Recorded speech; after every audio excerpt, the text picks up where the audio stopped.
Reporting live from Hypersclef, Fight Plus News, I'm John Abba. Breaking news coming from the New York Post. It's a sick world we're living in. It's terrible. Nolan was my best friend.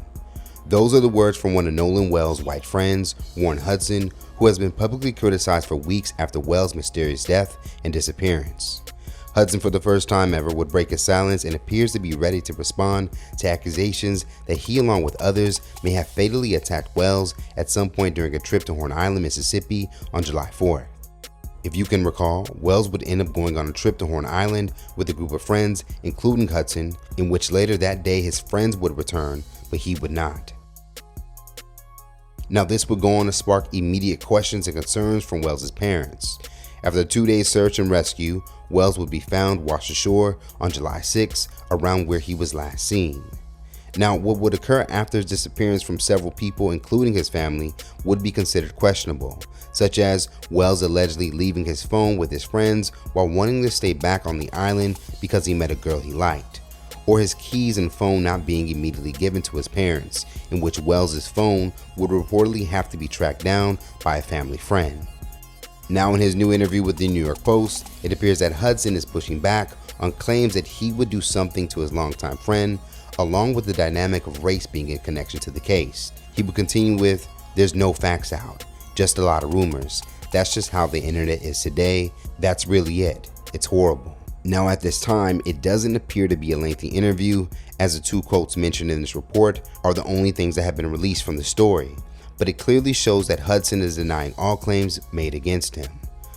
Now, just a few after that would be released on Tuesday night, we would hear more from Hudson, as he would have his first on-camera interview with political commentator Officer Tatum.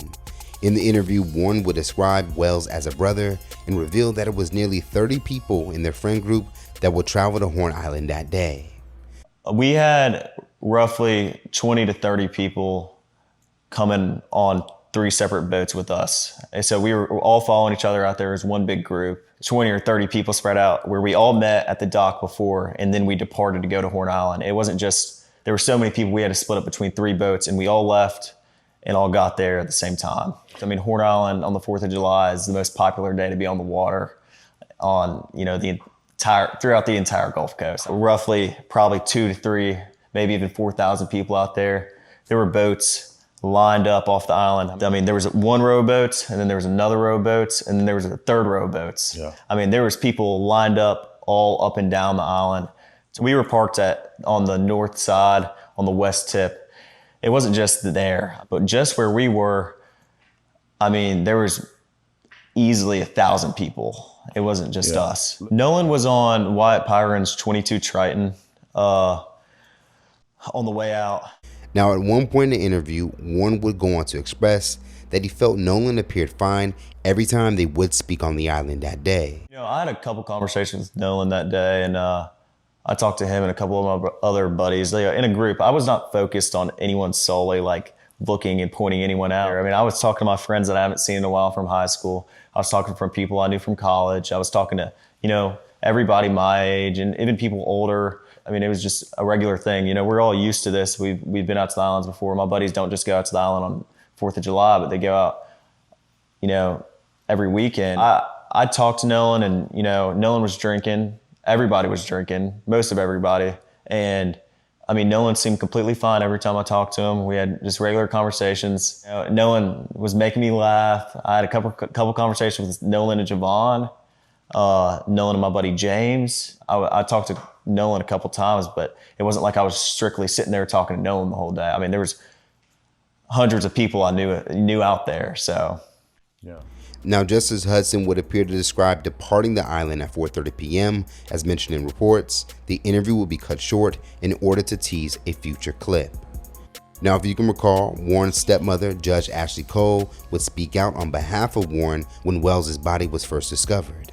On Facebook, she would say, "No one in our family is trying in any way to impede with the investigation by law enforcement or to otherwise hamper the family and law enforcement's quest for answers." Warren was interviewed by the Jackson County Sheriff's Department and cooperated fully. He saw Nolan last around 3 p.m. on July 4th. They left around 4:30 p.m. when the boat was taking on water and they had an issue with the bilge pump. Nolan made a decision to stay on the island and return inland later with another group of friends. Now, we have to note the timing of Hudson's response appears to be somewhat calculated, given that Wells would be laid to rest on Monday, and on Wednesday being the day attorney Benjamin Crump and Wells' family will now release the preliminary findings from their independent autopsy. From the looks of this, Hudson may be wanting to get ahead of another wave of accusations that will be made against him, as the early findings of the independent autopsy are set to be released. As mentioned, Wells will be laid to rest on Monday, and one of the biggest questions that came up during his service, did any of his accused friends attended? Upon looking online, from photos and reported accounts, it does not appear that none of the accused would attend the 18-year-old's memorial service. Now, former Mississippi judge and attorney Carlos Moore, who has been following the case and speaking out, would document his travels attending Wells' service in person, where he would run into some of Wells' other friends, and would further shed light on feelings about Nolan being left that day. Moore would write, "Before leaving, I was happy to meet and greet two of Nolan's real friends, as depicted here.